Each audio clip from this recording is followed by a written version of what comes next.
Здравствуйте, меня зовут Нуриза.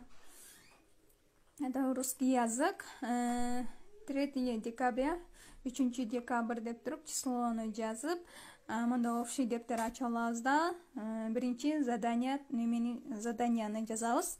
Имя существительное, род имен существительное деп туруп жазабызда. Бул зататоштордон өтөбүз. Бүгүнкү зататоштордон анан могу жака дептериңерге жазып аласыңар. Мужской род, это женский род, эго, эйо деп, анын деп, уже их деп, аларды деп. Имя существительное кто, что, ким, эмне деп жазылат. Ал монда үч табышынан монда бөлүп алабыз.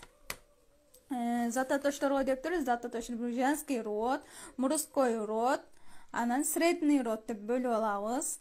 Мякта окончанияны биз окончаниясын карайбыз. Мисалы работа болсо, а, я, анан мяк знак менен 3 тама менен бүткөн сөздөр бүт ошол женский роддор болот экен. Мисалы лента, резина, дагы певиса, уже тетрадь, земля деген сыяктуу ушулар женский роддор болот. Ал эми мужской роддор болсо без окончания, мисалы я, бүт, ны, к, лы, мы, с, ты, ш, бүт эмелер кете берет да.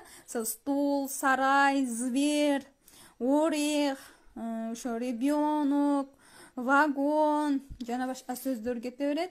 Ал эми болсо средний род болсо о, йо, мялар кетет.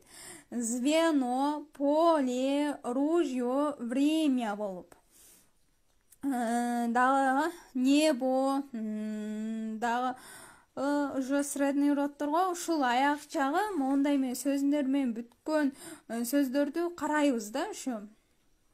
Булар средний роддор болот.